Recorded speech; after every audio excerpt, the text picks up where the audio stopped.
Muito bom dia a todos os participantes.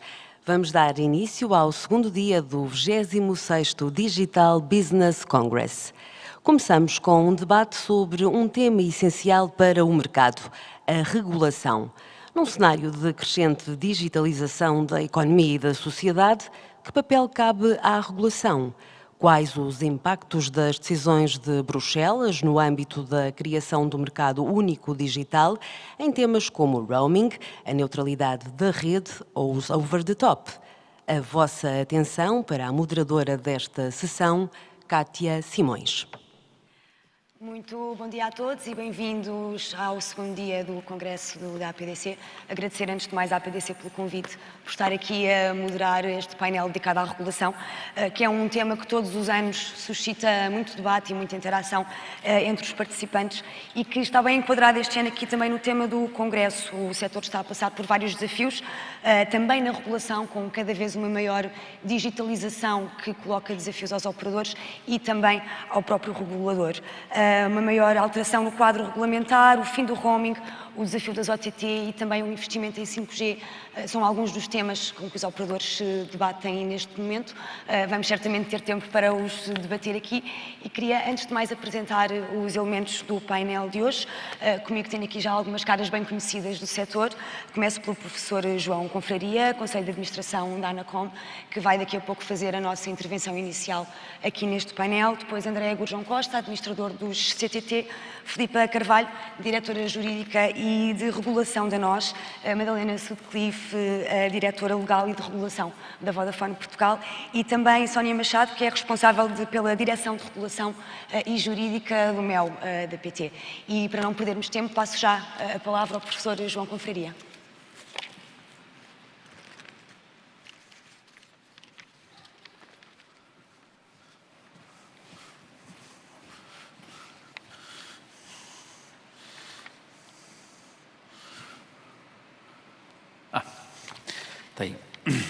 Bom dia a todos. Queria felicitar a APDC por mais este congresso e agradecer o convite que foi feito à ANACOM para estar aqui presente a defender a nossa dama. A regulação dos mercados tem assentado nos mercados grossistas, como sabem.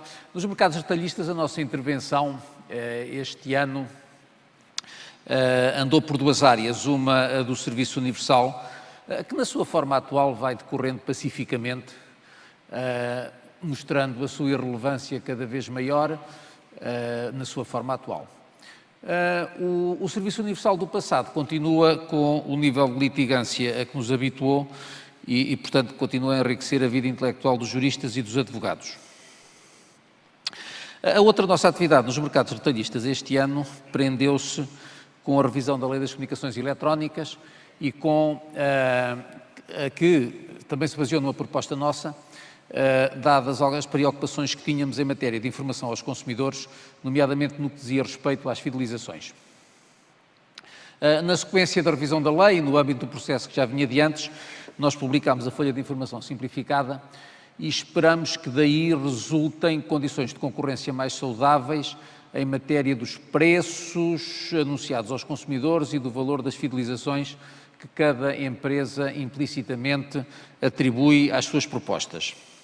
Até agora, a dinâmica concorrencial não tem sido excessiva.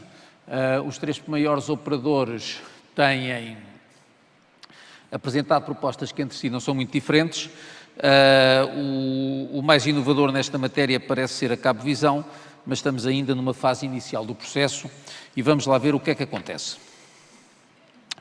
Nos mercados grossistas também há uma parte dos mercados grossistas, que são as terminações fixas imóveis, que já entrou numa certa rotina e que, aliás, é uma rotina que se pode simplificar no futuro a nível europeu. O principal mérito desta rotina acabou por ser, julgo eu, o de ter beneficiado da mudança tecnológica, dos investimentos que os operadores fizeram e da sua inovação comercial com o desenvolvimento dos pacotes e que em conjunto contribuíram para aliviar os problemas das chamadas on-net e off-net e o problema das externalidades geradas por tarifas, ou das eventuais externalidades negativas que podiam ser geradas por políticas tarifárias dos operadores maiores. E, portanto, é um assunto que, do ponto de vista regulatório, julgo eu que está estabilizado e não apresenta grandes novidades para os próximos tempos. Portanto, hoje em dia, a discussão da regulação ao nível dos mercados relevantes está, sobretudo, ao nível dos mercados 3A, 3B e do 4. Nós, no 4, fizemos uma decisão que os principais componentes dessa decisão, em termos de inovação, talvez sejam a extensão do âmbito da regulação dos circuitos alugados aos circuitos internet, quer para regular adequadamente as comunicações no espaço português, designadamente com os Açores e com a Madeira, quer também para regular adequadamente o negócio dos circuitos alugados no território nacional, em particular para alguns serviços de backhaul que se prevê possam vir a ser bastante utilizados. A outra componente relativamente interessante da nossa deliberação, enfim, a deliberação da ANACOM é tudo interessante e excitante, mas a outra interessante foi a descida do preço dos cabos submarinos, mais interessante para uns do que para outros, resultou de um trabalho bastante complicado, dado que o sistema de custeio da PT não estava preparado para isso, e de um trabalho de análise que foi conduzido dentro da ANACOM, e julgamos que foi um momento, em certo sentido, histórico, porque contribuiu para aliviar um problema que era sentido na região autónoma dos Açores e da Madeira como um problema de estrangulamento nas comunicações. Finalmente, há o princípio da imposição geral de acesso, um acesso centralizado à fibra óptica para efeitos de negócio empresarial, não, evidentemente, acesso à fibra óptica em termos de redes locais. Julgamos que nesta área estão definidas também as condições para um desenvolvimento pacífico da concorrência nos próximos tempos e, portanto, o grande tema são os mercados 3A e 3B. Portugal, de facto, é um caso diferente.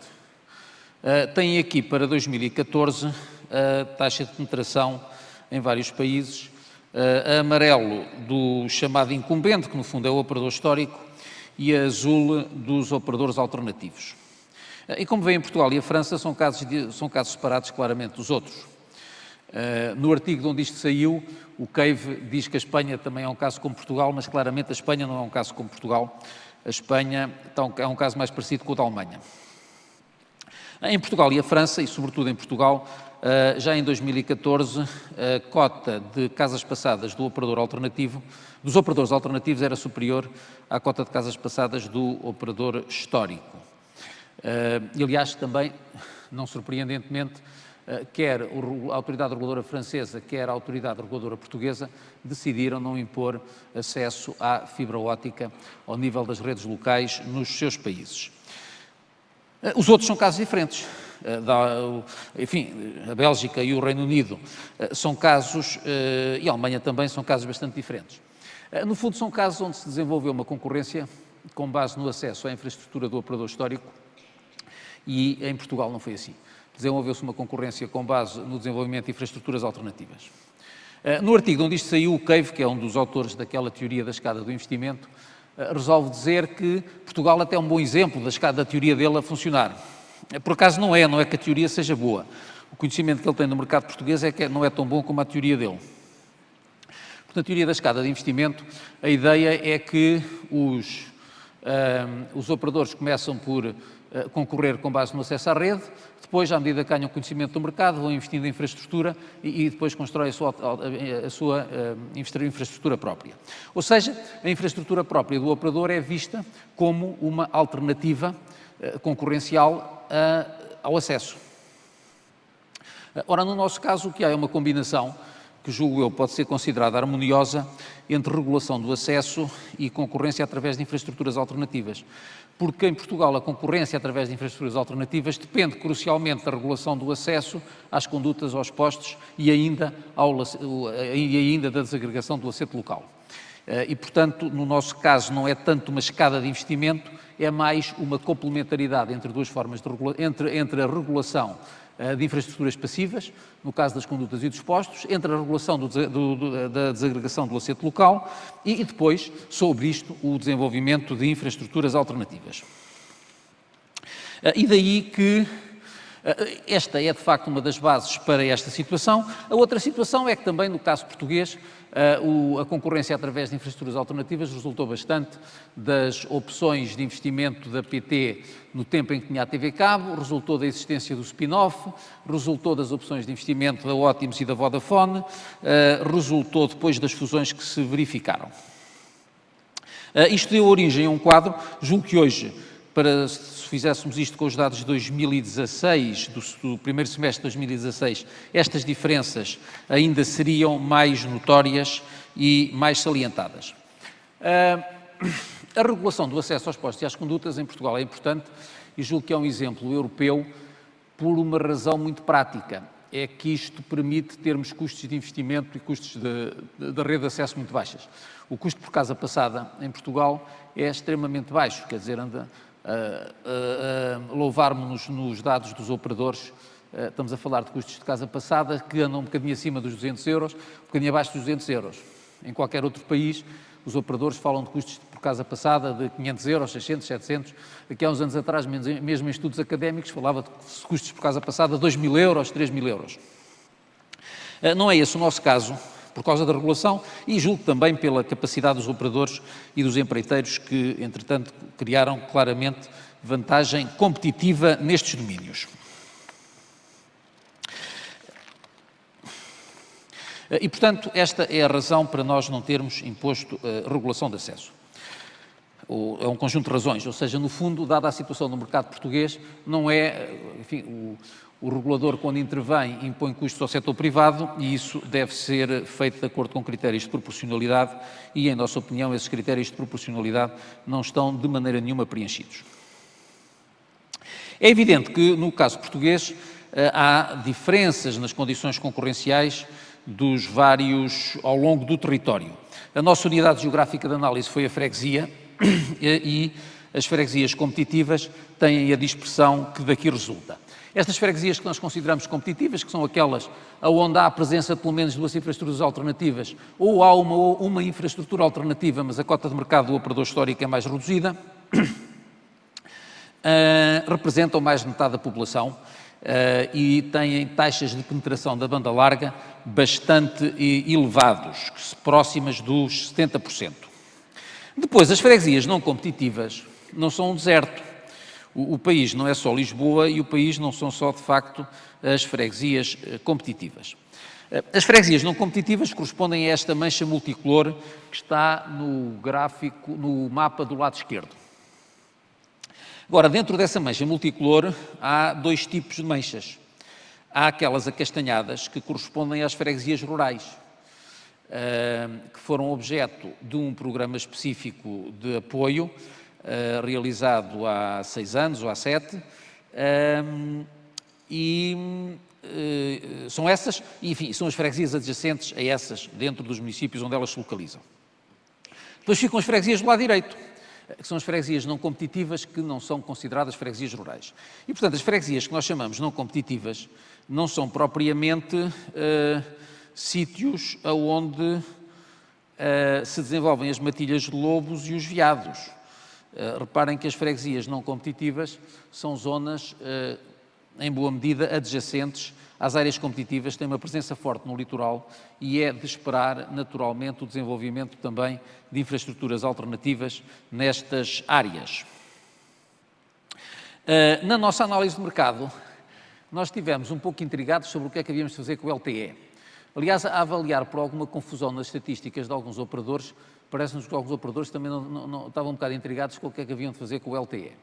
E, por acaso, nós não incluímos o LTE na nossa definição do mercado, embora o consideremos, e bem, uma restrição que impõe uma restrição competitiva e é, de facto, cada vez mais uma tecnologia que permite apresentar produtos que concorrem com os produtos das redes de nova geração.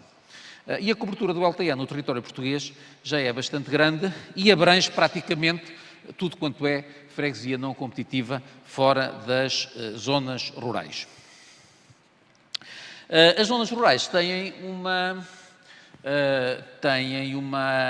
potencial de mercado. As zonas que nós estamos a chamar não competitivas, não as rurais, as zonas não competitivas têm, assim, a nossa opinião, um potencial de mercado significativo. quer porque são adjacentes a zonas competitivas, quer porque, de facto, são áreas onde, neste momento, a taxa de penetração da banda larga é relativamente mais baixa do que nas outras áreas, apesar de terem níveis de densidade populacional elevados, apesar de, em boa medida, as áreas não competitivas serem áreas consideradas pelo INE como áreas urbanas e apesar de as áreas consideradas como não competitivas terem níveis de rendimento, em alguns casos, semelhantes aos das áreas competitivas. E, portanto, quanto ao mercado 3A e aos mercados 3A e 3B, são estas, de uma forma muito genérica, os principais motivos das nossas opções. E até agora não vimos razões para as alterar. No contexto europeu, apareceu recentemente a nova proposta de reunião das diretivas, onde é nítida um problema que existe desde o início da União Europeia, que é a tensão entre a harmonização e o respeito pelas diversidades nacionais. Ou, se quisermos dizer isto de uma forma um pouco mais sofisticada, é o princípio da subsidiariedade. E o novo documento que a Comissão apresentou, assim como algumas práticas da Comissão em matéria do roaming, levantam aqui uma hipótese um bocadinho intrigante sobre as opções europeias nesta matéria. Até hoje, na história da integração europeia, a harmonização das regras normalmente fez-se em função de um princípio de eficiência, de salvaguarda do mercado único, de garantia da liberdade de circulação de bens e serviços e, portanto, de garantia da especialização. Visava garantir que as comunidades nacionais e toda a sociedade europeia beneficiava do mercado único e da concorrência que daí resulta. Eu julgo que este princípio é um princípio bom e está presente, por exemplo, na maior harmonização que se pretende ao nível da gestão do espectro e da atribuição de frequências. Aí acho que os argumentos da Comissão, aqui eu acho, aqui neste caso sou eu mesmo, julgo que a ANACOM também acha, mas não tenho a certeza. A nossa rapaziada de engenharia é muito agarrada ao seu espectro e não sei, tenho a certeza que concorde comigo e não tenho a certeza também que os meus colegas concordem comigo. Portanto, esta parte é uma visão ainda um bocadinho pessoal, nós ainda não temos uma posição final sobre isto. Mas acho que justifica, do ponto de vista do critério de eficiência, a harmonização que a Comissão pretende fazer das condições de gestão de frequências, de atribuição do espectro. Isso beneficia a indústria europeia de equipamentos e beneficia também a concorrência nos mercados de produtos e serviços de telecomunicações. Já o caso do roaming é uma coisa, não estou a ver, com o que a Comissão Europeia anda a fazer em matéria de roaming, o que é que se ganha com aquilo em matéria de eficiência a nível europeu. Como, de acordo com aquilo que nos parece ser e também do diálogo que temos tido com os nossos operadores, em alguns casos, as receitas incrementais que... Isto quer dizer que o meu tempo acabou? Está aqui um 0, o tempo acabou, foi? Tem que acelerar, professor, por favor. Está bem.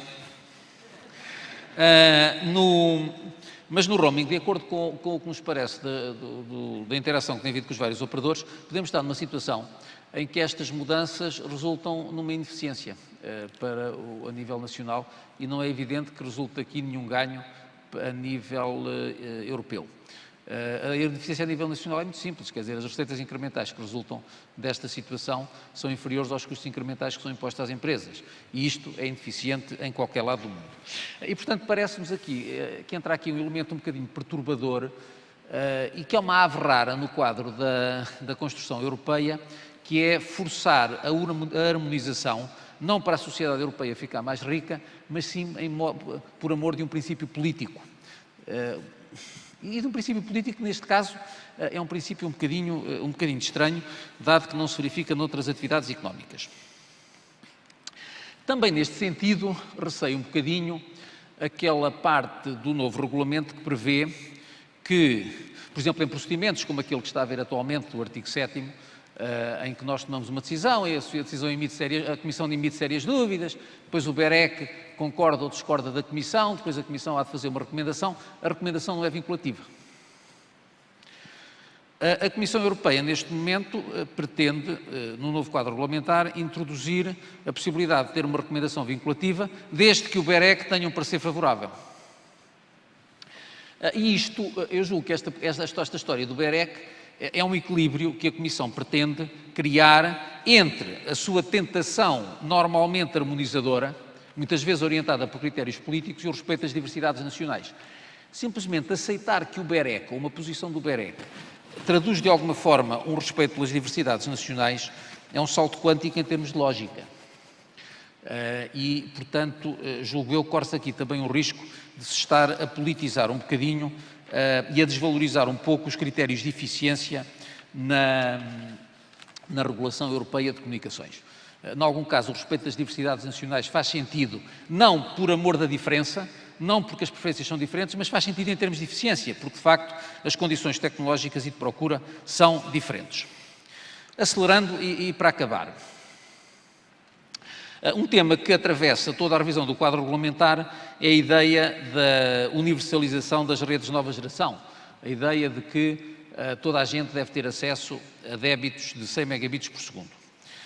Nós não estamos longe disso, nem sequer nas zonas rurais, mas isto, julgo eu, levanta 3 tipos de problemas. O primeiro é que, de facto, nós temos uma cobertura quase universal em termos de acesso de redes de nova geração e a avaliar pelos planos dos operadores, nós neste momento estamos com mais de 80% de cobertura e, portanto, a avaliar pelos planos dos operadores, vamos nos aproximar dos 100% rapidamente e julgo que isto nos suscita 3 problemas. O primeiro é o take-up. É preciso que as pessoas comprem o acesso. É preciso que as pessoas, de facto, usem essas redes. O segundo é a questão do serviço universal. Pode ser que se criem as condições para se pensar num serviço universal decente. Nesta matéria, a Comissão acho que vai por um caminho com o qual concordo, que é dizer assim, o serviço universal deve ser definido em função dos débitos que são necessários para que os consumidores acedam a serviços de interesse público ou a serviços que sejam considerados relevantes. No nosso caso, isso inclui quer coisas como o acesso, a possibilidade de entregar a declaração fiscal rapidamente e sem grandes perturbações e sem estar à espera muito tempo, quer a questão das condições de distribuição de canais televisivos. A possibilidade de termos a universalização de redes de nova geração leva-nos a ter que pensar seriamente se precisamos, daqui a 5 anos, de uma nova rede de televisão digital. Se temos redes que não têm as restrições de capacidade que as redes de televisão digital têm, temos que pensar se a melhor forma de servir o público e de levar a toda a gente conteúdos televisivos gratuitos, conteúdos televisivos antigamente designados free-to-air, são redes de televisão digital ou são, de facto, as redes que atualmente existem. E esta é uma reflexão que deve ser feita em conjugação com o âmbito das obrigações de must carry e com o âmbito das obrigações de interesse público que se pretendem no mercado de conteúdos. E isto, de facto, faz com que a questão televisiva e do acesso aos conteúdos televisivos, de alguma forma, se funda com a questão do serviço universal. Isso parece-me positivo. A única restrição que eu tenho em relação às propostas da Comissão é que aquela ideia do serviço universal passar a ser pago pelo Orçamento de Estado, aquilo é uma chapelada aos operadores, mas causam alguns problemas. Os operadores dizem, com razão, que o serviço universal causa ineficiência no setor, porque, de facto, de alguma forma, aquilo é uma espécie de imposto. É verdade, mas se for financiado pelo Orçamento Geral do Estado, causa ineficiência no resto da economia. E eu suspeito que a ineficiência que neste momento é causada por a tributação adicional no resto da economia é capaz de ser superior à ineficiência que é causada por tributação adicional no nosso setor. Sobre os OTTs, aqui também a Comissão faz uma chapelada. A Comissão já fez a sua opção em matéria dos OTTs com a história do regulamento da neutralidade de rede. A Comissão, enfim, as instituições europeias, em que desvalorizaram um pouco os operadores de telecomunicações. Não, é um bocadinho falacioso dizer-se que sem neutralidade da rede não há concorrência. Não, se não houver neutralidade da rede também há concorrência. É uma concorrência diferente daquela que vai haver com neutralidade de rede. E, portanto, o que a Comissão fez com as regras de neutralidade da rede foi impor claramente limites ao poder negocial dos operadores de telecomunicações, enquanto tal a negociar com os OTTs. Mas criou-lhes incentivos para eles se transformarem em OTTs. E isso leva ao desenvolvimento de uma pressão concorrencial na prestação de serviços. Ou seja, não são só os OTTs a prestar serviços de comunicações, são também os operadores de comunicações a avançar para serem OTTs. Aquela ideia, julgo eu, que foi recentemente anunciada pela Telefónica, de introduzir uma aplicação que permita a cada cliente controlar os dados que fornece aos Googles e aos Facebooks e obrigá-los a pagar por isso, se for bem sucedida, é um bom exemplo e um caso extremamente interessante do ponto de vista dos consumidores. Chegamos ao fim e temos pouco tempo a falar por Correios, como é costume. O tema principal que neste momento existe nos Correios é a essência do acesso à rede. O CTT tem uma oferta de acesso à rede que nós estamos a analisar, julgo que pode ser melhorada, mas em breve a ANACOM terá uma decisão sobre isso. O Serviço Universal Postal continua a ser relevante, ao contrário na sua forma atual tem ainda alguma relevância, ao contrário do de telecomunicações, que na sua forma atual não é muito interessante, nem nas listas, nem nos postos públicos, nem no resto. Mas claramente também precisa de ser revisto para ser pensado, julgo eu, sobretudo em função das necessidades do comércio eletrónico. E com isto, agradecendo a vossa paciência por não ter respeitado o tempo, concluo. Muito obrigado.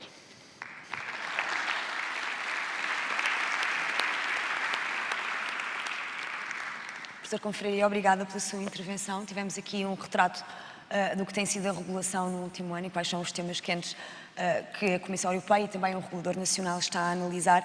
E eu gostaria, antes de mais, de dizer que podemos receber as vossas perguntas, por isso, se tiverem interesse, participem. E também, agora, começar, e o André que me perdoa, vou começar pelas senhoras, pela última parte da intervenção do professor Confraria, e começo lá pelo fundo, pela Sónia, relativamente à questão dos OTT. O professor Confraria referiu que isto pode provocar uma questão concorrencial entre estes prestadores de serviços e também os operadores de telecomunicações. Concorda que é mesmo assim? Bem, em primeiro lugar, gostava de agradecer à APDC o convite de estar aqui presente e antes de responder à questão, não posso deixar de dar aqui as boas-vindas à Madalena Sutcliffe, que é aqui estreante neste painel, como eu, na empresa agora que representa. Respondendo agora à questão dos OTTs. A PT vê os OTTs e vê a pressão dos OTTs como positiva, ou seja, a presença dos OTTs no mercado potenciam e estimulam a procura e a concorrência no setor e no mercado, que nós vemos com positividade. A questão que se coloca é ao nível da forma como esses operadores estão no mercado, em paralelo com os operadores de comunicações eletrónicas. E aí achamos que há sinais positivos já neste novo pacote de impor algum tipo de regras sobre os OTTs, quer os que têm numeração, quer os que não têm, mas achamos neste momento que ainda são regras insuficientes para garantir uma igualdade de armas no terreno e no setor. Já vemos como positivo a imposição de regras ao nível da transparência, oferta, informação da oferta e tudo mais, mas achamos que elas são claramente insuficientes. Há aqui uma questão que não pode deixar de ser colocada e que devia ter sido considerada, temos esperança que venha a ser, que é a possibilidade, pelo menos, de haver aqui algum conhecimento e controle da atuação dos OTTs face aos operadores de comunicações eletrónicas. Quanto mais não seja, para perceber ou para que as autoridades reguladoras possam ter supervisão sobre eles e que possam conhecer efetivamente, nem que seja através da prestação de informações, qual é efetivamente a presença e a representação dos OTTs nesse mercado. E depois disso, passar então para o salto seguinte, que é, sim senhor, eles existem, sim senhor, são importantes, mas então vamos considerá-los também em termos de regulação de mercados e em termos de presença nas análises de mercado que se fazem. E pronto, é isto que consideramos importante nesta presença dos OTTs no mercado. Madalena, concorda com esta visão? Eu não sei, eu espero que me ouçam bem. Nós aqui temos alguns problemas de... em primeiro lugar, também muito obrigada à PDC pelo convite. É um prazer estar aqui agora na cadeira da Vodafone. E muito obrigada à Sónia pelas palavras. Eu concordo em absoluto com tudo o que a Sónia disse. De facto, como disse o Parlamento, similar services, similar rules, não é? É intuitivo. De facto, vemos aqui um esforço agora no Código da Comunicação Eletrónica, nestas novas propostas, de conseguir um level playing field, mas o facto é que ainda fica um bocadinho aquém do desejável.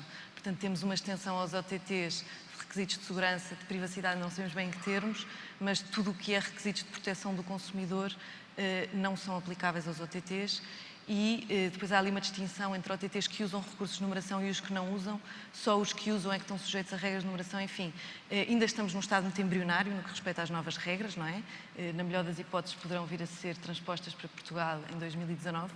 Portanto, eu acho que, de facto, há aqui uma intenção de level the playing field, mas ela ainda não está totalmente nivelada. Portanto, não há grande coisa a acrescentar à intervenção da Sónia, sem dúvida. Igualmente. Ser um bocadinho repetitivas. Bom, antes de mais, bem-vinda a Sónia e à Madalena, é um prazer ter-vos aqui e não podia deixar de dar uma palavra às antecessoras, também foi um prazer ter estado com elas o tempo todo que estivemos nos últimos anos, à Cristina e à Marta. No que diz respeito aos OTTs, acho que não há nada a acrescentar, é isso, quer dizer, no que diz respeito à segurança e à interoperabilidade, a Comissão esteve bem. No que diz respeito ao consumidor, à transparência, aos dados pessoais, ficou aquém e, como tal, não garante um level playing field com os restantes operadores. Claro que nós somos favoráveis aos OTT, os OTT ajudam-nos, trazem consumo, trazem utilização da rede na medida em que nós também somos detentores de redes, mas não competem de forma igual e, portanto, a Comissão ficou aquém. No que respeita à regulação dos OTT, não tenho mais nada a acrescentar às minhas colegas de painel. André, damos aqui um bocadinho o foco agora para o tema do GTT. O professor Confraria referiu que está a haver uma análise aqui na questão da abertura de rede. Tem também uma multa da Autoridade da Concorrência relativamente ao acesso ao mercado e ao abuso de posição dominante. O GTT, o que é que justifica, no fundo, esta visão dos reguladores sobre a rede do GTT? Bom dia. Primeiro que tudo, gostava de agradecer à APDC.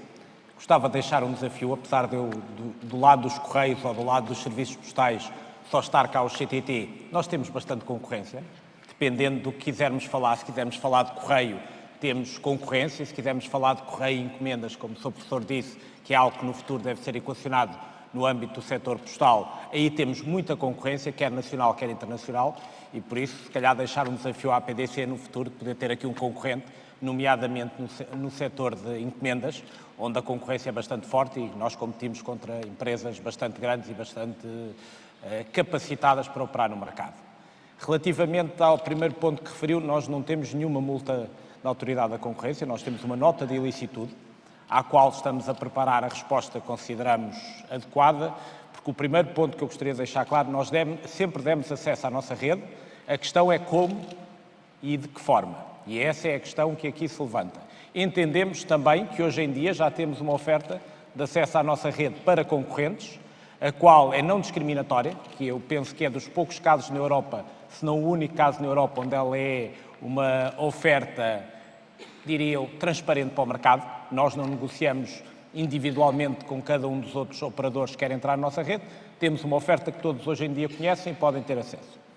Temos um operador, diria eu, que é o nosso operador concorrente do negócio de correio mais ativo, o qual já pediu acesso a essa oferta.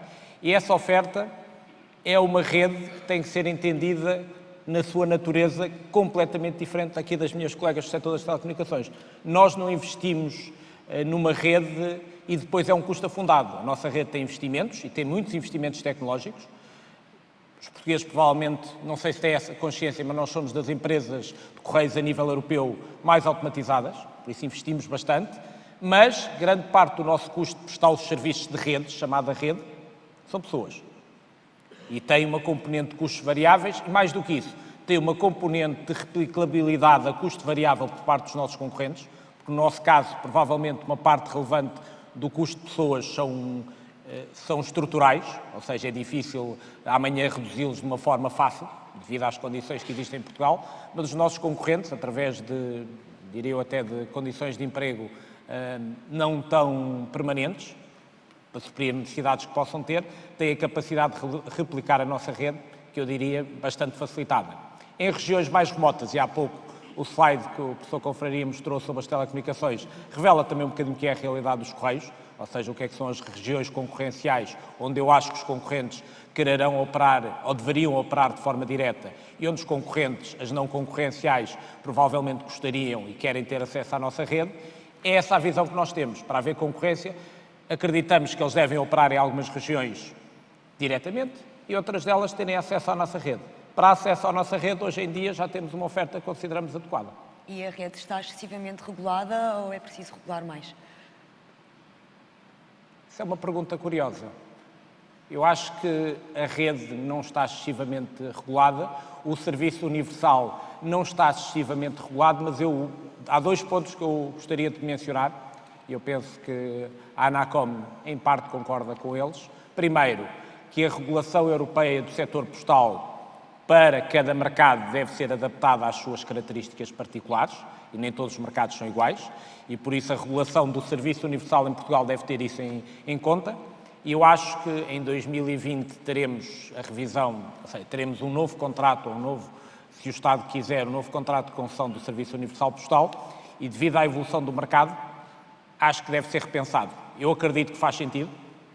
Faz sentido cada vez mais porque as comunicações eletrónicas e o comércio eletrónico fazem com que a capacidade de todo o país ter acesso a estas novas tendências de mercado deve ser garantida ou deve ser assegurada.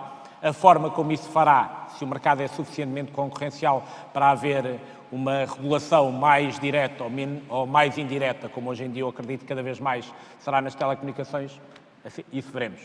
Professor Confraria, quer responder a esta visão relativamente ao Serviço Universal e à rede? O Serviço Universal é um domínio que é dado a visões, algumas delas um bocadinho... No caso do Serviço Postal, Universal Postal atual ainda tem alguma utilidade e faz algum sentido. É caro, mas faz sentido. No entanto, se os padrões de tráfego postal continuarem a evoluir como têm evoluído até agora, faz sentido pensarmos em garantir um serviço que entregue coisas, seja lá, entregue coisas, objetos postais, se lhe quiserem chamar, às pessoas a horas e em locais que sejam da sua conveniência. Julgo que é um bocadinho o tema principal a discutir no âmbito do futuro Serviço Universal. Pegando no tema do Serviço Universal e passando aqui para as telecomunicações, há um diferendo relativamente ao fundo de compensação que foi criado para financiar o Serviço Universal. Há vários processos em tribunal. Filipa, acredita que este é um tema que será resolvido só no tribunal ou pode-se chegar a um acordo entre os operadores no tema do financiamento do Serviço Universal? Acho que, com franqueza, é um tema que vai ter que ser resolvido em tribunal. Nós temos visões diferentes sobre o mesmo assunto, que não foram passíveis de ser dirimidas fora dessa sede e portanto, vamos deixar o tribunal resolver o assunto. Acho que não há a mínima hipótese de resolver fora daí. Confesso. Do lado de nós não há possibilidade de se chegar a nenhum acordo para a forma de financiamento, nestes moldes atuais que existem? Não, os moldes atuais estão resolvidos. Hoje em dia as coisas estão organizadas. O que está a ser discutido em tribunal é o passado, não é o pós-concurso público, não é?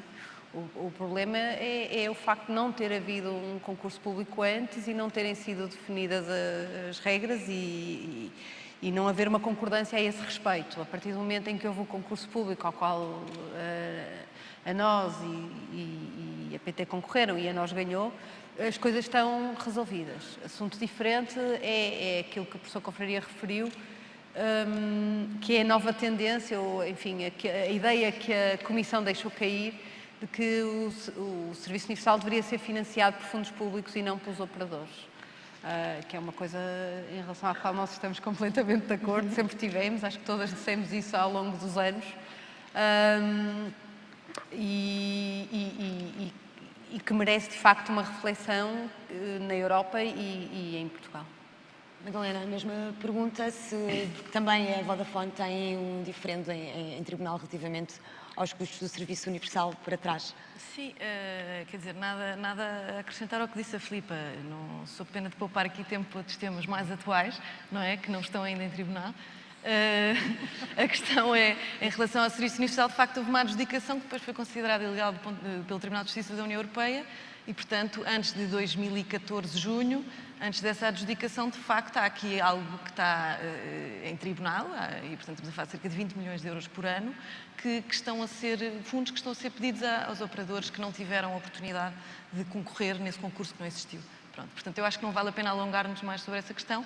É verdade que é de salientar que o novo Código refere, como disse o Sr. Professor, que o SU, o Serviço Universal, deveria ser financiado pelo Orçamento Geral do Estado e não por fundo, e de facto é um tema que merece reflexão, porque é um ónus sobre os operadores. Sónia, merece reflexão esta questão de poder ser financiado pelo Orçamento do Estado, o Serviço Universal?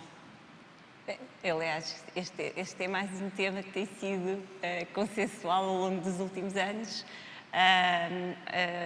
O setor das comunicações, tradicionalmente, é um setor muito onerado, é um setor com cada vez mais intervenções ao nível das descidas, da intervenção ao nível das receitas, como o roaming, veja-se, e, portanto, há que haver aqui, de facto, um balanceamento entre esta oneração excessiva do setor e o retorno que o setor tem. Portanto, estamos, obviamente, de acordo com a desoneração do setor no pagamento do Serviço Universal e está tudo dito. Sim, professor, claro. Nós, neste momento, estamos a lidar com 3 serviços universais na área das comunicações eletrónicas. Estamos a lidar com a questão do Serviço Universal, que resultou do que, para todos os efeitos, foi uma precipitação de decisão política em 2003, 2004, com a designação direta do prestador, antes da transposição da diretiva, quer dizer, há uma diretiva que diz que deve ser selecionado de concurso público. Então, antes de se transpor a diretiva, designa-se um prestador. Tem tudo para dar asneira. Depois estamos a lidar com o Serviço Universal atual, que foi excelente, concurso público, a maior transparência, correu tudo bem. A única coisa é que o objeto do Serviço Universal é uma coisa potencialmente irrelevante, porque quando estamos a falar a pensar em 100 megabits para toda a gente daqui a 5 anos. O atual Serviço Universal tem direito a 56 kilobits por segundo. Tendencialmente, nem sequer é o mínimo, até pode ser menos. E, de facto, acho que isto é uma boa lição. No fundo, temos falhas de políticas públicas em matéria de serviço universal. Isto não é só um tema de regulação, é um tema político. E eu acho que podíamos aprender com as falhas. E aprender com as falhas é começarmos a pensar serenamente no que queremos e no quanto é que custa. Eu julgo que isto envolve necessariamente pensar em conjunto a questão da televisão e a questão da TDT. Aliás, a ANACOM vai iniciar um trabalho nessa área, que é na área da engenharia, que vai ser coordenado pelo meu colega, o professor Vasconcelos, e que tem e que queremos pensar o assunto nessa matéria. Porque depois é evidente que há custos. Nós estamos a pensar, o Serviço Universal é sempre uma coisa que implica custos para beneficiar a população e para garantir valores que normalmente não são só valores económicos. Depois temos de pensar como é que esses custos são distribuídos de uma forma pacífica. Temos tempo a pensar nisso. A ANACOM está a começar a fazer o seu trabalho e espero que aprendamos com as lições do passado. E os erros que cometemos no passado foram, a precipitação e a gestão inadequada dos interesses dos vários stakeholders em presença, e a outra foi uma visão demasiado reducionista e simplista daquilo que era o Serviço Universal. Tendo-nos enganado 2 vezes, a terceira vai ser em cheio. Filipe, eu não posso deixar de lhe passar a palavra, que estava a concordar de forma muito assertiva com o que estava a dizer o professor. Eu acho que a reflexão do professor é uma reflexão que nós todos partilhamos, ou seja, nós temos que olhar para o Serviço Universal pensando qual é o objeto que faz sentido para o Serviço Universal. Também é algo que todos nós já nos pronunciamos. Não faz sentido englobar os postos públicos, não faz sentido englobar as listas telefónicas, é uma coisa absolutamente obsoleta. Depois há a discussão de o que é que se deve lá pôr e o que é que ainda faz sentido e o que é garantido do ponto de vista concorrencial e não precisa de ser assegurado, seja por um fundo para o qual nós temos que contribuir, seja por um fundo do Estado e que, de facto, tem impacto na economia, como disse o professor. Portanto, a minha concordância tem a ver com, sim, vamos fazer uma reflexão séria, ver exatamente quanto é que custa e o que é que queremos para o futuro do país e o que é que de facto é preciso e o que é que de facto é assegurado já pelos operadores, porque nós também não podemos esquecer os nossos indicadores. Nós temos taxas de penetração incríveis, temos redes em todo o lado, não há um problema de acessibilidade portanto, e depois ao mesmo tempo temos um serviço universal a prestar serviços que se calhar ninguém usa de facto, não é? E portanto acho bem que se pense e que se faça uma reflexão a tempo em conjunto com os operadores. Sim. Pegando aqui na questão das redes, e é um tema que temos vindo a discutir já há muitos anos, abrir ou não abrir a rede da PT, dar-lhe acesso aos outros operadores. Madalena, a Vodafone tem sido uma das maiores defensoras da abertura da rede, mas também está a fazer o seu próprio investimento em fibra óptica. Portanto, continua a valer a pena, com tantas redes e com tanto investimento de tantos operadores, querer abrir a rede da PT à concorrência. Estava a ver que não chegávamos a esse tema. Tínhamos que ir lá, claro que sim. Na sala. Olha, Cátia, de facto, esse é um tema que nos preocupa muito, muito mesmo, e a Vodafone tem muita esperança que a Anacom reequacione aqui e altere a sua posição, agora especialmente nesta ronda de discussões que vai ter com a Comissão Europeia, depois das sérias dúvidas que a Comissão Europeia levantou sobre a capacidade do projeto de decisão da Anacom salvaguardar ou promover a concorrência, portanto temos muita esperança. O facto é que nós, como vimos na apresentação do professor Confraria, temos o país dividido em zonas competitivas e zonas não concorrenciais. No entender da Vodafone, são mais zonas não concorrenciais do que aquelas que ali constavam. Eu não vou entrar em detalhe, mas, de acordo com a Anacom, muito resumidamente, estamos a falar de 2.626 freguesias, onde estão 44% dos alojamentos cabelados em Portugal, certo? Corrija-me se eu estiver errada. Onde, enfim, a Mel tem uma posição dominante no mercado pré-definida, tem cotas de mercado médias de 84%, tem a maioria dos acessos, pelo menos superiores a 80%, tem a maioria dos acessos e é o único operador com uma rede de fibra com alguma cobertura. Pronto. E, portanto, a Anacom, a Mel, é o operador com a maioria dos acessos e tem ali uma rede de fibra, pelo menos 3% no total da sua rede. E tem uma rede ubíqua de cobre, que desenvolveu ao longo de vários anos de vantagem, enfim. E, portanto, o que é que nós temos? Temos aqui a Anacom a dizer que há uma falha estrutural naquelas zonas, são condições que, por causa da fraca densidade populacional, não é rentável, e não é, isto está tudo dito no projeto de decisão, não é expectável a instalação de redes alternativas e, apesar disso tudo, não impõe a regulação à fibra, mantém a regulação na rede tradicional, no cobre. Pronto, como sabemos, dada a procura por maiores capacidades, há um efeito de substituibilidade do cobre pela fibra. Pronto. Qual é a questão? E aqui os argumentos da Vodafone casam muito bem com os da Comissão Europeia. Como disse, há uma falha estrutural nestas regiões e não há incentivos para que um operador instale uma rede alternativa de fibra, duplique, no fundo, a rede de fibra da PT, ou, enfim, que vai ser substituída, não é? E, portanto, muito menos ainda há esse incentivo se já lá está um operador com posição dominante. Portanto, a questão é, a ausência de regular a fibra vai levar a concorrência naquelas zonas? Se o objetivo da regulação é trazer escolha aos consumidores naquelas zonas, aos 44% dos alojamentos cabelados em Portugal, como é que aqueles clientes vão ter escolha, na melhor das hipóteses, sobretudo, como diz a Comissão, na perspectiva da PT, peço desculpa, de fazer um deployment a larga escala e substituir a rede de cobre pela rede de fibra, como é que aqueles clientes, na melhor das hipóteses, vão ter um monopólio? Portanto, se já lá está a PT, o que ela vai fazer é vai investir sozinha. Os outros operadores não vão ter incentivos para lá entrar. E, portanto, a medida regulatória certa tem que ser abrir a rede da PT de fibra. E a Anacom diz, bom, não é justificado, porque, de facto, a PT tem uma rede limitada de fibra naquelas zonas. É justificado e é adequado, e aqui é a própria Comissão que o diz, face ao objetivo regulatório que se quer. Senão, aquelas populações não vão ter concorrência. Sobretudo, como disse, tendo em conta a intenção de deployment de fibra da PT e substituição da rede de cobre.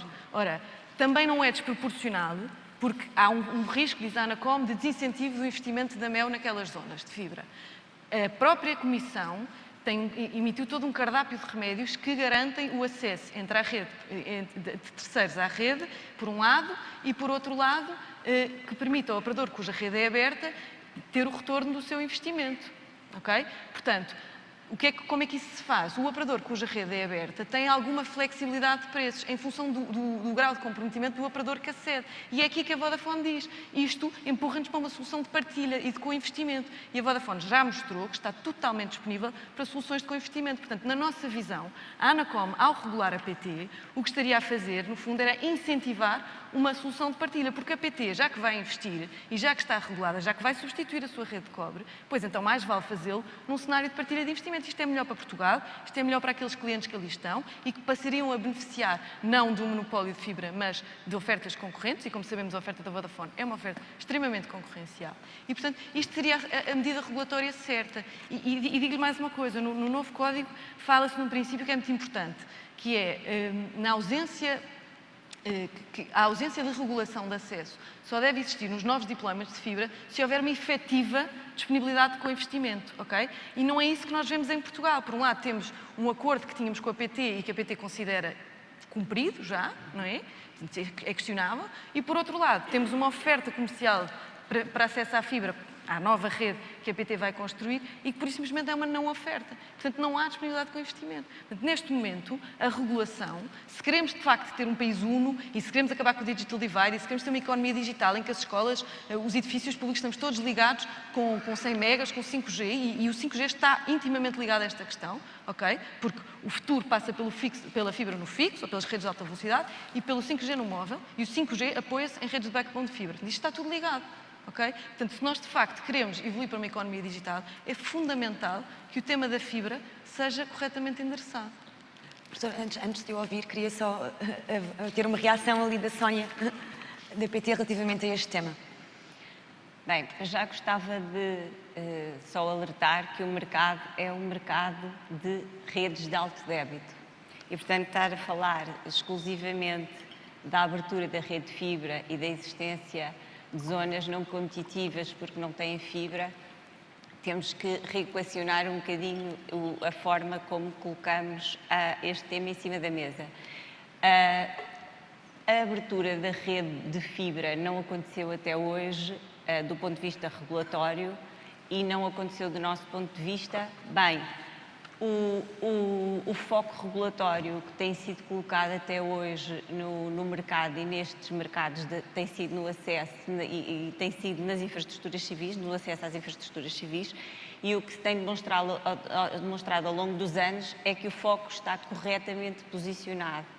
Isto quer dizer o quê? Quer dizer que nós, neste momento, verificamos que temos 3 operadores a investir grandemente em rede de alto débito, seja ele fibra, seja cabo, que é, não esqueçamos, a maior rede que temos no país, e também no LTE, que o professor Confraria, eu não posso deixar de dar nota desse slide, que é um dos pontos que nós, de facto, chamámos a atenção até na análise de mercado, que é um ponto relevantíssimo para fazermos a análise global do mercado de rede de alto débito em Portugal, que é a consideração desse tipo de ofertas LTE. E LTE tem a Vodafone, tem a nós, tem a Mel. O que se verifica é que neste momento nós somos o 3º país da Europa com redes de fibra, com penetração de redes de fibra. Daqui não se retira, nem se pode retirar que há aqui uma dificuldade de investimento por qualquer dos operadores no mercado. A questão dos preços, que foi evocada pela Madalena, também não se vê que seja a PT a fixar preços em lado nenhum. Aliás,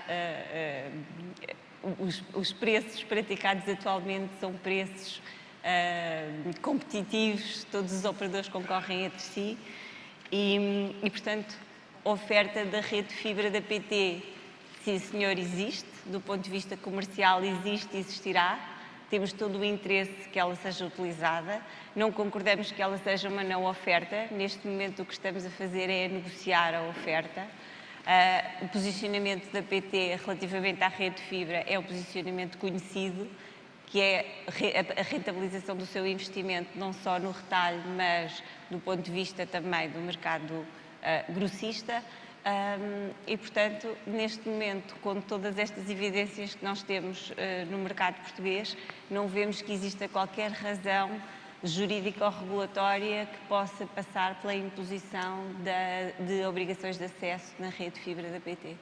Ouvir rapidamente a Filipe antes de passar a palavra ao professor Confraria. Tentar dar 2 ou 3 ideias a este propósito. A primeira eu acho que nós temos que aprender um pouco com os erros do passado e com o tempo que demorámos a regular determinadas realidades e não deixar que isso aconteça outra vez. Obviamente que é muito importante na análise de mercado 3A e 3B a regulação e a precisão que houve, nomeadamente no que diz respeito à equivalência de inputs, na ORAC, na ORAP, etc. E as infraestruturas são absolutamente essenciais. Mas nós não podemos deixar de olhar para as zonas não competitivas e achar que não é preciso garantir ou promover ou a partilha de investimento ou o acesso às redes, e quem diz às da PT diz a outras entidades que tenham fibra. Eu, a este propósito, e para não alongar muito, queria só dizer 2 coisas. No que diz respeito à oferta, eu tenho um pouco de medo que a Anacom se deixe iludir, não gostaria que se deixasse iludir, por exemplo, pela oferta de rede PON que a PT oportunamente pôs na rua antes de enfim, ao mesmo tempo que a deliberação da Anacom. A oferta de rede PON, e sem querer ser muito aborrecida e técnica, não é utilizável.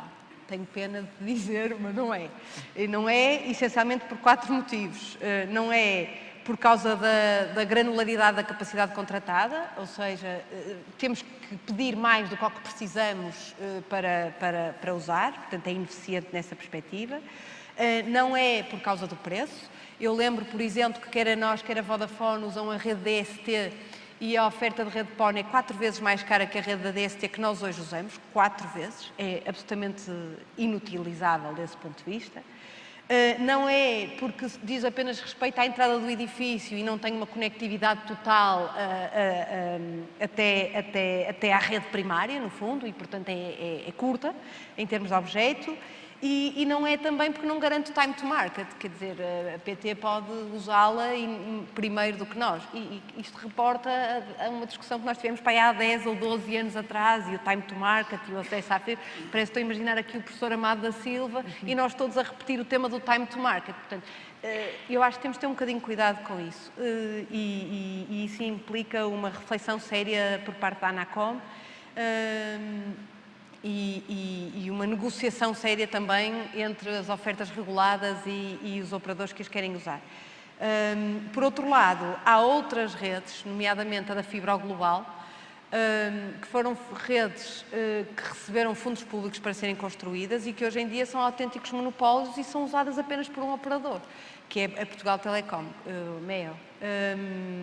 É também curioso que nem a nós, nem a Vodafone, por mais que queiram entrar nesses territórios, as consigam usar, porque será.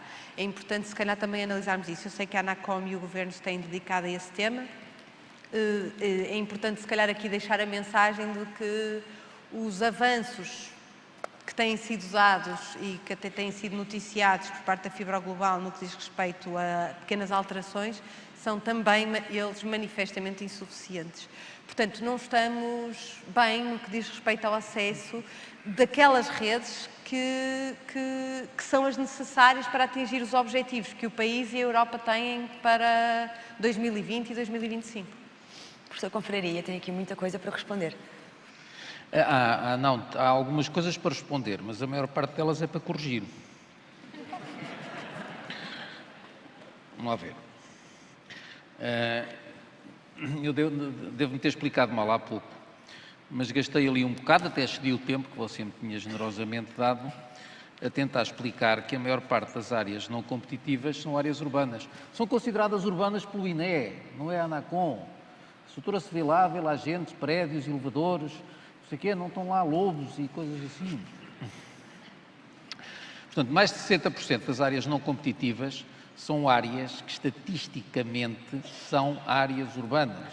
Não são rurais, nem são áreas urbanas e têm, a doutora diz, baixa densidade populacional. Não têm baixa densidade populacional, têm uma densidade populacional semelhante à de outras áreas que estão ao lado, que neste momento são consideradas competitivas.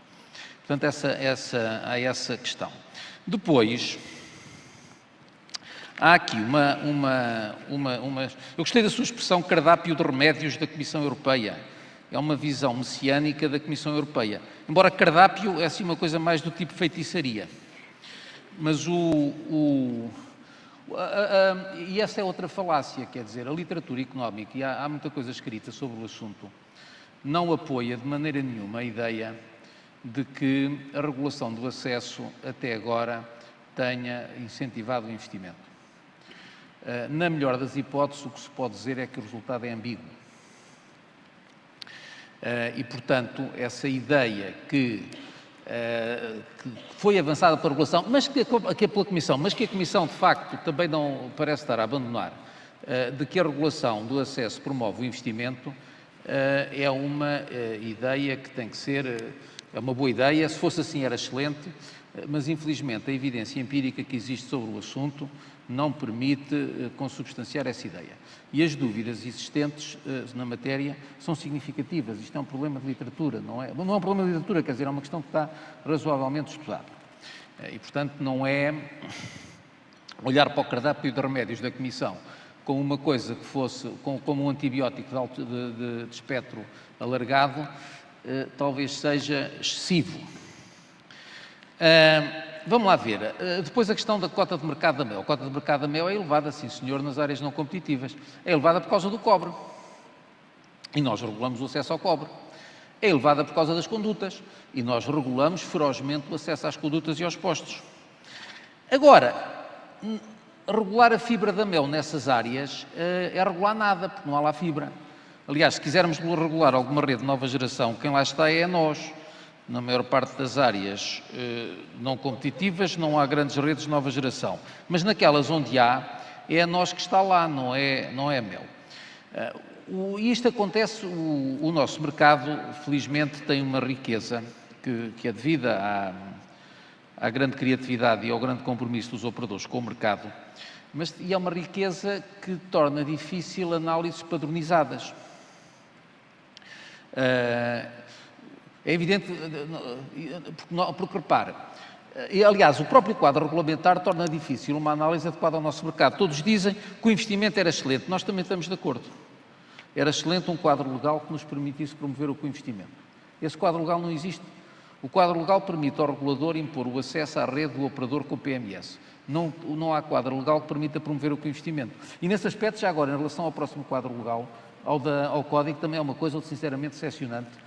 O que está no próximo Código das Comunicações Eletrónicas, em matéria de promoção de co-investimento e de poder das autoridades reguladoras para promover o co-investimento, sinceramente acho decepcionante, porque deveria haver um quadro mais claro para incentivar o co-investimento. Dado que em alguns países, mas admito, de facto, nós somos um outlier, como aquele gráfico. Aliás, o gráfico que eu mostrei no início está é de um paper do Martin Cave, mas está no primeiro estudo de Impact Assessment que a Comissão Europeia fez sobre a nova proposta de Código das Comunicações Eletrónicas. Portanto, tem alguma dignidade oficial, por assim dizer. E, de facto, Portugal, nesta matéria, é um bocadinho outlier e os critérios legais que existem e que resultam das diretivas para a análise do mercado, nem sequer são os mais adequados ao mercado português. Nós tivemos que criar um quadro legal que permitisse salvaguardar o que para nós de facto é essencial, que é a regulação do acesso às condutas e aos postos, e se for necessário a mais infraestruturas passivas. Aliás, ao mesmo tempo, também propusemos, e julgo que o caso está a andar no âmbito da transposição da Diretiva da Redução de Custos, alguns melhoramentos que nos parecem muito importantes para o antigo Decreto-Lei 123 e, portanto, para aperfeiçoar a regulação simétrica das condutas. E parece-nos que esse é que é o alicerce que deve ser aperfeiçoado. Nesta fase, se me perguntarem, então e daqui a 2 anos? Daqui a 2 anos logo se vê. Agora, nesta fase, em que estamos num momento específico da concorrência no mercado, de facto, estamos a impor, seguir a sugestão da Vodafone, é estar a impor a regulação do acesso a fibra que não existe. Vocês dirão, está bem, mas vai lá existir. Não, aquelas são áreas não competitivas, onde onde todos podem investir. Dir-se, mas a PT tem lá o cobre. Em áreas que até agora, que hoje são competitivas, mas que há 1 ano, e há 2 anos, e há 3 anos eram não competitivas, a PT também tinha lá o cobre, e a Vodafone vai construindo a sua cota de mercado, e a nós também, aliás, tem ganho cota de mercado. E, portanto, o cobre não, a herança do cobre não garante uma vantagem comercial assim tão grande, dadas as desvantagens tecnológicas do cobre para a generalidade dos serviços que são produzidos. Aliás, como a nós bem sabe, até conseguem tirar, com base no LTE, tiram clientes ao cobre. O LTE mais o satélite são uma tecnologia suficientemente competitiva para concorrer com o cobre. E, portanto, é esta diversidade tecnológica que nos leva a pensar que, nesta altura, não estão preenchidos os requisitos de proporcionalidade que são necessários para se impor uma regulação de acesso. E essa é o que resulta da nossa avaliação do mercado neste preciso momento. Ou no preciso momento, enfim, ao longo deste ano. Também ao longo deste ano não aconteceu nada, como disse, que até agora nos fizesse mudar de ideias. Vamos continuar a discutir isto, evidentemente, em sede própria, mas, de facto, o nosso mercado muda e o que nos parece é que, a cada momento, temos que ter um quadro regulatório que permita não perturbar a dinâmica de mercado. Pergunta-me se daqui a 2 anos sou da mesma opinião, não sei. Daqui a 2 anos pode justificar a regulação de acesso, não sei. Agora, neste momento, dadas as condições de mercado, tenho sérias dúvidas que isso aconteça, porque, de facto, estamos a impor a regulação do acesso a coisas que não existem. Aquilo que existe, aí sim, há a regulação do acesso e vai ser uma regulação do acesso mais precisa. Quanto à história da oferta da PT, isto é simples. A oferta da PT não foi fator de decisão para nós. De facto, apareceu-nos lá em tempo, num momento curioso, mas de facto não foi fator de decisão. Se não houvesse oferta da PT, a decisão era a mesma, não tem a ver com o assunto. Agora, isso não quer dizer que nós não achemos como muito interessante que aquela oferta se aperfeiçoou e se transforme numa coisa que os operadores queiram comprar. Agora, em relação àquela decisão, a oferta da PT não foi critério. Mas, enfim, se calhar... Madalena. De facto, o Sr. Professor, eu se calhar vou pela ordem de intervenção do Sr. Professor. Em relação àquilo que disseram da fibra global, é uma preocupação que nós partilhamos. Simplesmente, a fibra global resultou de um concurso público, aquilo tem um quadro legal próprio e isto, ainda não vimos muito bem como é que se há de pegar naquilo, mas é uma preocupação que nós partilhamos e que já fizemos sentir também em sede própria e, aliás, também à própria fibra global. Mas preocupa-nos um bocadinho que uma rede que foi feita com fundos públicos até agora, de facto, não esteja a ser objeto de uma utilização tão alargada como se pretendia e como era o espírito do concurso quando o concurso foi feito e quando os dinheiros foram pagos. A fibra global é um bom exemplo de que uma oferta de per si não é suficiente, não é? Não basta existir, ela tem que ser razoável. Quer dizer, subscrevendo tudo o que disse a Filipa, um bom exemplo de que a oferta acaba por ser uma não oferta é porque não tem take-up, não é? Ninguém aceitou. O professor Confraria dizia, bem, a maior parte das áreas NC são urbanas e têm densidade populacional. Está escrito na decisão de que as condições socioeconómicas naquelas zonas, está escrito na decisão, no projeto de decisão, e está plasmado no parecer da Comissão Europeia de que são zonas onde, é verdade, que por causa das condições socioeconómicas, à partida não há incentivos, a frase é, não é expectável que outros operadores lá instalem redes alternativas de alta velocidade. Isto, agora se me dá um bocadinho do tempo de antena, em relação ao cardápio de remédios, obviamente eu não vou discutir literatura económica com o Sr. Professor, não é? Que é um nome, tem um nome muito forte, e eu não sou economista, não é? Mas a própria Comissão, mais uma vez, foi a própria Comissão que o disse e tem todo um batalhão de economistas a trabalhar para ela. Portanto, isto não vem só da Vodafone, mas naturalmente a Vodafone mais do que concorda. A própria Anacom esteve 7 anos à espera para regular este mercado porque ia sair as orientações justamente que versam sobre estes remédios. A cota de mercado da Mel é elevada porque tem rede de cobre, foi o mercado que a Anacom definiu. A Anacom definiu o mercado assim. O enquadramento legal é este. A Sónia ainda há bocadinho dizia bem, o mercado é do alto débito. Não, o mercado inclui o cobre, o cabo e a fibra. E, portanto, a Mel tem posição dominante nesse mercado. Estão preenchidos os requisitos e os critérios para haver uma regulação, ok? Depois, a escolha da ANACOM é a regulação de acesso só sobre o cobre e não sobre a fibra, pelas razões que o Sr. Professor explicou. Pronto. Andando. Falava-me que, de facto, a regulação de acesso às condutas foi determinante. Verdade, sem dúvida nenhuma, foi muito importante e a ANACOM foi pioneira e é um exemplo europeu. É verdade. Agora, para a Vodafone, aquilo que se viu no mercado é que foi muito importante, mas o determinante foi com o investimento. Diz-me o Sr. Professor, pois, mas olha que a regulação não pode impor o co-investimento, não há quadro legal para isso. Não foi isso que eu disse. O que eu disse foi a regulação de acesso, neste caso, impor a abertura da rede de fibra da PT, neste caso, iria incentivá-la a caminhar para uma solução de partilha, porque seria a mais racional. No fundo, estaríamos a empurrar o mercado fixo para uma solução mais sustentável. Era isso que eu queria dizer, não sei se não se ouviu ou se não se percebeu. Pronto. Depois o Sr. Professor diz-me, bem, e de facto dizem-no também no projeto de decisão, nós vamos manter a nossa supervisão do mercado e, portanto, no período da próxima revisão, que são 3 anos, não é? Esperemos que não sejam 7, enfim, estamos muito atentos a este mercado. Não sei se depois não será tarde. Como eu dizia, nós os operadores é que conhecemos onde é que podemos, onde é que é racional ou não investir, não é? Acaba por haver aí alguma simetria entre o regulador e os operadores. E portanto, se a Vodafone, mesmo que pontualmente possa haver áreas adjacentes, ok, mesmo que pontualmente exista, o facto é que não é racional investir naquelas áreas. E, portanto, não havendo regulação de acesso à fibra, a PT, que já lá está, que tem posição dominante e num cenário de transição, acaba por ter para novas redes, para redes de alta velocidade, acaba por ter uma vantagem, vai fazer esses deployments sozinhos. E o resultado intuitivo é que aqueles clientes vão ter um monopólio. É isto. E eu acho que os esforços da ANACOM, de supervisão da ANACOM, devem estar também muito focados no mercado empresarial, que não falámos, que o Sr. Professor falou na sua apresentação.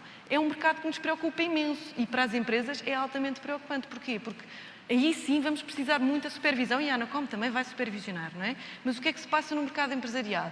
É que a ANACOM já adotou uma decisão, portanto é definitiva, é sindicável, mas é definitiva, em que diz, bem, o mercado, uma vez mais, divide-se em diferentes zonas, competitivas e não competitivas. Bem, a meu ver, o mercado devia ser nacional porque a procura é nacional. Uma empresa, e a própria ANACOM reconhece-o na sua decisão, uma empresa lança um concurso a nível nacional e procura um único fornecedor capaz de ligar todos os sites, ok? Isto resumindo. Ora, aqui na vizinha Espanha, regularam a nível nacional. Mas a ANACOM entendeu que há áreas onde não tem que regular e há outras onde tem que regular. E naquelas que regula, entende que há 200 ou 300 freguesias onde não tem que regular o preço, nós temos que ir negociar. Isto no mercado empresarial, que atua com uma lógica concursal, é dramático. Porquê? Porque os concorrentes vão estar sempre em desvantagem concorrencial e a ANACOM dilo, porque não têm uma oferta nacional de rede, ok? Não podem oferecer àquele cliente empresarial uma só oferta.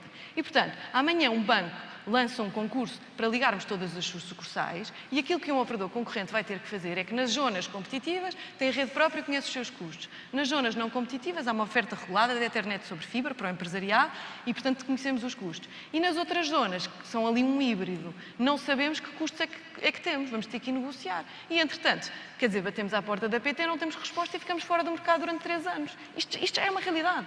É isto que está adotado. E, portanto, a supervisão que a ANACOM diz, bem, no tema da fibra residencial, nós vamos supervisionar. Nós o que entendemos quer dizer, e não estamos a dizer, não estamos desapoiados nisto. O BEREC e a Comissão disseram a mesma coisa. Vamos endereçar corretamente o tema da fibra e vamos focar toda a nossa supervisão no mercado empresarial. Só ouvir rapidamente a PT e a nós sobre este tema do mercado empresarial. Sónia, concorda com o que disse a Madalena? O que eu tenho apenas que salientar são várias coisas que já foram aqui ditas, e seja para o mercado empresarial ou residencial. É certo, e em Portugal é muito mais barato construir e passar casas do que na média europeia. Só por si, isto já é um ponto de incentivo ao investimento em Portugal. E o que se viu até agora é que, de facto, os 3 operadores investem e continuam a investir e anunciam novos investimentos. Outro ponto que também é aqui de salientar. É verdade que há zonas em que a Vodafone está a chamar aqui a atenção que não tem rede, mas que não há rede. não é da PT, não há rede. Há outras zonas onde há rede, mas é cabo, não é da PT. Portanto, incentivo ao co-investimento, incentivo à partilha, há em várias zonas com diversas redes. O operador de cabo também pode ser chamado ao co-investimento. Há zonas que não estão cobertas com cabo e que há margem e mercado para todos os operadores continuarem o seu progresso e caminho de investimento em redes. Portanto, não vemos nenhum problema relativamente ao investimento no país, neste momento. Portanto, consideramos, como disse no início, consideramos que não há nenhum problema a resolver com o acesso. Não posso deixar aqui também de responder à questão da não oferta. A PT tem uma oferta grossista. A não oferta, eu vejo noutros operadores que têm rede e não têm oferta comercial grossista. Obviamente que a nossa oferta é uma oferta que é comercial e, como o próprio nome indica, é uma oferta passível de negociação. Não tivemos até agora nenhum operador a dizer não quero. Temos alguns operadores com quem estamos a negociar e a trocar opiniões e a analisar propostas apresentadas pelos operadores. Temos, de facto, não ofertas em operadores que têm redes de alto débito e que não têm nenhuma oferta comercial para nos apresentar. E, portanto, são os meus comentários relativamente ao mercado de fibra e do alto débito. Filipe, rapidamente. Bem, em relação ao tema empresarial, é de facto um tema importante. A nós tem defendido ao longo dos anos vários propósitos, a propósito de várias consultas e em vários momentos que o problema que a Madalena identifica é real. A oferta devia ser, a análise do mercado empresarial deveria ser uma análise nacional, exatamente pela razão que a Madalena disse, porque quando nós oferecemos uma empresa temos que oferecer soluções nacionais para todas as sucursais, para todas as lojas, para todas, o que for. Pronto. É uma realidade que todos conhecemos bem e acho que não merece mais comentários, já foi dado. Em relação ao que a Sónia acabou de dizer, eu diria que, vamos lá ver, em relação ao tema da oferta PON, sim, estamos a negociar, vamos ver, nós temos interesse, aquela que existe não serve, pronto. Ainda bem que estamos muito disponíveis para negociar e que aquilo é apenas um ponto de partida para uma grande conversa. Esperemos que não seja muito longa, mas pronto. Em relação a outras ofertas, quer dizer, não vai, estás interessada em aceder ao cabo? Pronto. Muito bem. Quando quiser. Certo. Quer responder, professor Confraria? Estamos mesmo em cima do nosso tempo, por isso pedi alguma rapidez na resposta. Houve gente que cedeu o tempo, não foi? Não, só três coisas para... Tudo o que seja partilha de investimentos, nós somos a favor. E repito, é pena que o quadro atual legal e nacional e europeu não permita grande intervenção regulatória nessa matéria, mas de facto apoiamos, na medida das nossas possibilidades, a existência de partilha, sendo que partilhar investimento também não tem que ser só a PT com os outros, também a MEO, a Menanós e a Vodafone também podem partilhar, quer dizer, há uma série de combinações que são possíveis e que nós esperamos que os operadores explorem. Depois, em relação ao mercado empresarial, também acho que é útil ler-se com cuidado a nossa deliberação sobre o mercado 4 e sobre os mercados 4, onde estão impostas obrigações de acesso para contemplar preocupações que os operadores nos manifestaram sobre isso. E finalmente, só um último comentário. Nós, de facto, definimos o mercado como cobre mais cabo mais fibra e brincámos com a ideia que se calhar até tinha acolhimento por parte dos autores de vários cardápios, de fazer um mercado de cobre separado da fibra e do cabo. Sabe porque é que não fizemos? Está-me a ouvir mal, não é? Não fizemos, porque se fizéssemos isso, deixávamos de poder regular as condutas. E, portanto, de facto, a nossa definição de mercado é uma definição que é tecnicamente defensável, mas tem alguns... Se pensarmos nos critérios tradicionais da definição do mercado que são usados de acordo na regulamentação, na política de concorrência, nós estamos a fazer ali algumas violências. Era mais fácil nós termos definido um mercado para o cobre e depois outro para o cabo e para a fibra. Só que se tivéssemos feito isso, deixávamos de poder regular as condutas. E isso, de facto, levou-nos... Porque não, a substituibilidade entre o cobre e a fibra ou o cabo é assim uma coisa muito assimétrica. As pessoas saem do cobre para a fibra ou para o cabo e depois já não voltam. É uma coisa um bocado assimétrica. E por isso nós até admitimos essa possibilidade, só que se fizéssemos isso, perdíamos a regulação das condutas, que para nós era o essencial. Nós tivemos que tomar... E aí a cota de mercado da mel ainda disparava mais. E aí mantinham as Não, condutas, não, quer dizer, não, estamos se aqui a falar de tirássemos technicality, não é? Não. Se tirássemos a cota de mercado da mel em redes de nova geração é pequena. Não foi isso que eu disse. Não, mas Tirando se o cabo... tivéssemos feito isso, era esse o resultado. Portanto, o que fizemos, percebemos que temos eleições diferentes e julgo que conseguimos perceber as preocupações da Vodafone.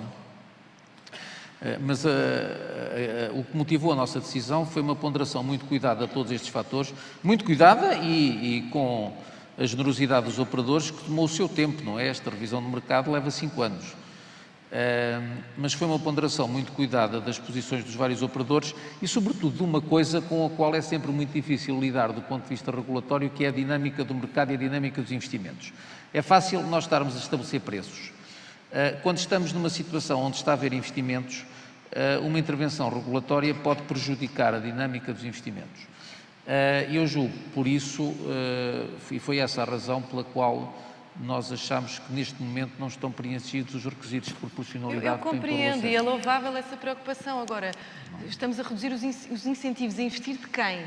Da MEU? Há de facto uma solução regulatória a nível europeu para isso. Então e dos demais? Não estamos a reduzir os incentivos? Quer dizer, eu ainda agora estava aqui a olhar para uma frase da decisão. Diz-me que no próximo período de revisão não é expectável. Quando chegarmos ao fim deste ano, a olhar para as previsões que os operadores fazem, em redes de nova geração, no início deste ano, se olhar para as previsões, em termos de redes de nova geração, o maior operador é a nós.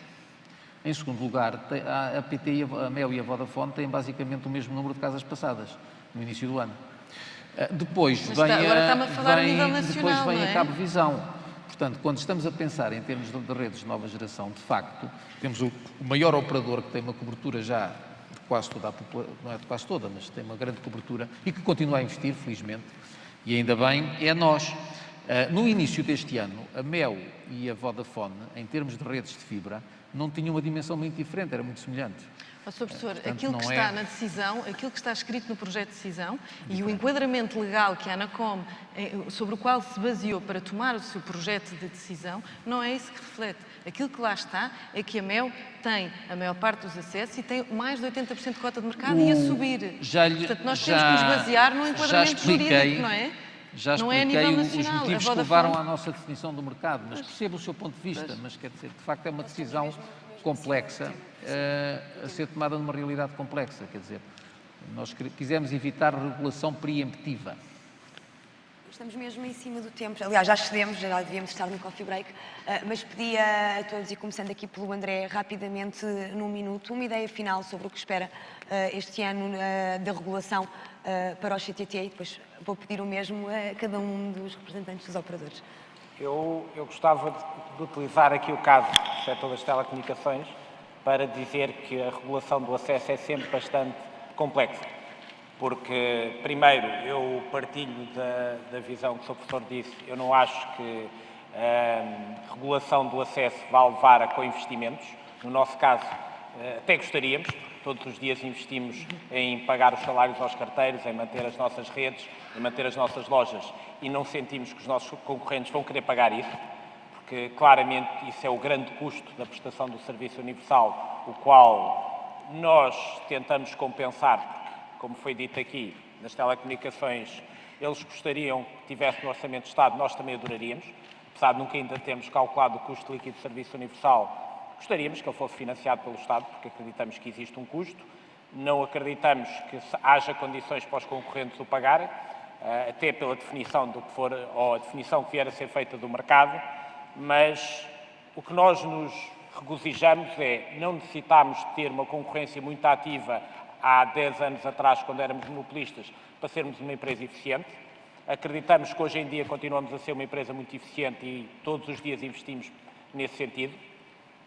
Criámos uma oferta de acesso que não é discriminatória e basicamente replica a nossa oferta para clientes finais em termos de mercados. Ou seja, há mercados que para nós são muito onerosos por prestar o serviço e nós não pusemos um preço aos nossos concorrentes que reflete essa onerosidade, pusemos um custo médio que nos custa a rede. Isso revela que nós, ou seja, estamos a criar condições para eles terem acesso à nossa rede, não partilhando parte dos custos que ela existe e nem co-investindo connosco, porque o nosso investimento é permanente, como nós dizemos, é investir todos os dias nas pessoas, nas viaturas, toda a rede de mobilidade que é prestada no serviço de correio, ou serviço postal universal. Um último ponto que eu só gostaria de referir é que todas estas questões há sempre várias visões, e vimos aqui várias visões a serem manifestadas. O que eu gostaria de ter consciência é que se a concorrência quer operar no mercado é bem-vinda, não sei se é bem-vinda pelo CTT, porque nós propriamente não gostaríamos de ter menos concorrência, mas a concorrência existe. Nos serviços postais, de uma forma global, incluindo encomendas, é muito grande. Agora, devem também perceber a dinâmica do mercado e o que é o mercado. Vir concorrer só porque acham que existe uma oportunidade de aproveitar pequenos nichos de mercado e ganharem, com esses nichos de mercado, ganharem algum dinheiro, não é essa a concorrência que eu acho que está no âmbito das diretivas europeias. É curioso saber que a maior parte dos operadores postais que são públicos, nenhum deles oferece acesso à rede. Países como a Áustria não têm acesso à rede aos competidores, por isso nós acreditamos que estamos, nesse aspecto, estamos bastante avançados. Há países que já fizeram outras experiências que eu acredito que correram mal, o caso do Reino Unido é paradigmático nesse sentido, mas nós hoje em dia temos uma oferta de acesso, temos o nosso principal concorrente no correio a utilizar essa oferta, ou a pedir para ser através dessa oferta. Por isso, esperemos que o mercado no futuro continue a evoluir e que nos permita continuar a ser uma empresa eficiente. Filipe, muito rapidamente, que já excedemos o tempo. Eu acho que, de um ponto de vista estratégico, aquilo que nós esperamos do próximo ano, dos próximos anos, da ANACOM dos reguladores em geral e do Governo,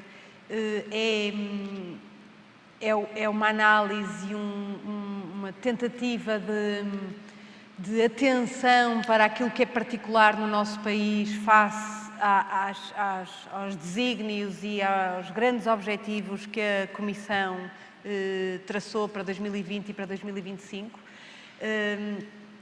Esta transferência de poder, esta crescente de poderes ao BEREC e à Comissão preocupa-nos, por um lado preocupa-nos porque não dá tanta margem a um tratamento específico para o país, e isso pode prejudicar os operadores e a concorrência em Portugal e pode tornar tudo mais oneroso enfim, nessa medida isso preocupa-me. Eu acho que é um tema de uma importância estratégica e estrutural muito grande. É como é que nós vamos encarar estes desafios e estas ideias da Comissão e do novo quadro regulamentar face à nossa realidade, à nossa situação, aos nossos operadores. De um ponto de vista mais tático, mais micro, há pequenas coisas que têm grande impacto, que têm que ser tratadas. A implementação destas decisões que a autoridade tomou nos últimos tempos, pequenas coisas como, por exemplo, a revisão do regulamento da portabilidade ou o Decreto-Lei 123 que nos preocupa de sobremaneira,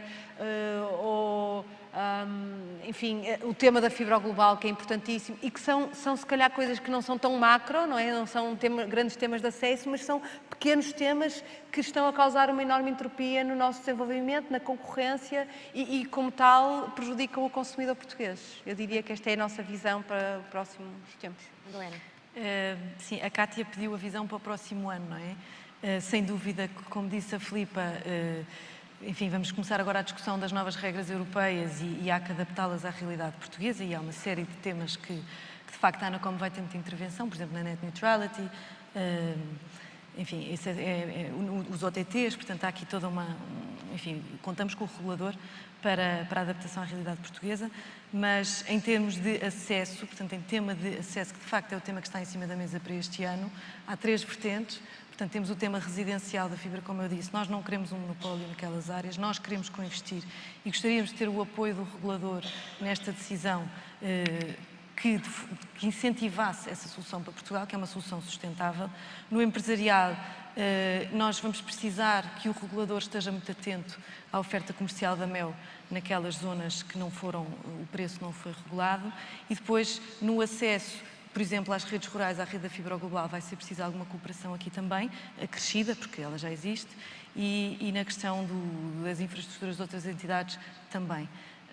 Pronto, e depois temos os temas do consumidor que não falámos, mas que a ANACOM tem sido bastante proativa nesse tema também, às vezes até à frente da Comissão Europeia, não é? Aqui o único receio que temos às vezes é que pode haver, enfim, algum excesso de burocracia, uma preocupação de tanta informação que às vezes pode ser menos informação. Isso é uma preocupação. E no mundo digital, não é? Um mundo que se quer verde, deveríamos caminhar para a desmaterialização, para o digital. Eu estou agora a pensar, por exemplo, no exemplo da ficha de informação simplificada, que é de louvar, de facto, dar aos consumidores a informação essencial para eles contratarem. Por outro lado, há toda uma série de interações e cada vez que há um aditivo tem que se enviar a ficha, enfim, não estaremos nós aqui a criar uma burocracia, enfim, e mais papel. Também temos que ter alguma ponderação nesse tipo de temas, mas é uma área onde os operadores e a ANACOM têm colaborado muito e, portanto, para este ano, assim resumindo, acesso consumidor e quadro europeu. Muito bem. Sónia.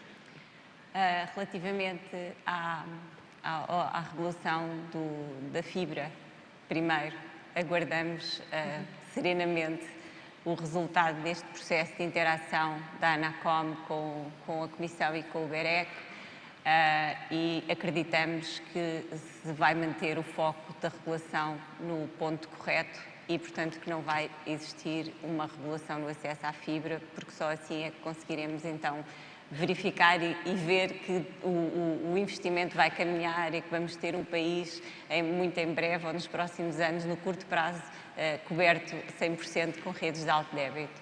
Relativamente ao que se espera, ou pelo menos ao que foi anunciado no âmbito do novo pacote, esperamos, e aí reforço o que disse a Filipa, esperamos que sejam atendidas neste esforço de harmonização as especificidades nacionais, até porque nós já vimos que Portugal, quer na questão das redes, quer na questão de regras impostas no relacionamento com os consumidores e nas obrigações impostas aos operadores em relação aos consumidores, tem estado na linha da frente face aos outros países da Europa e, portanto, temos alguma preocupação relativamente à imposição e à oneração dos operadores portugueses decorrentes e em arrastamento deste esforço de harmonização que a Comissão tanto quer implementar.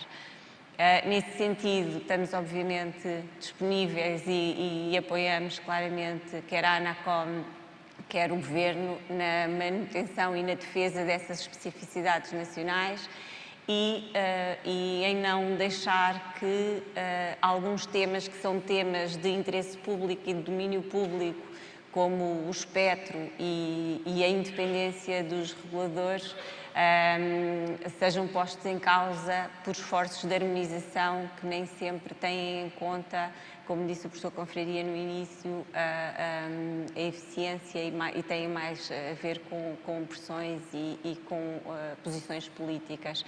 Portanto, esperamos um setor unido na defesa do nosso país e do nosso mercado, que tem muitas cartas a dar.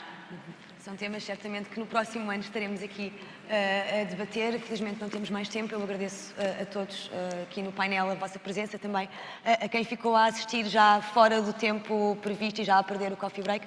Muito obrigada e a continuação de bom dia.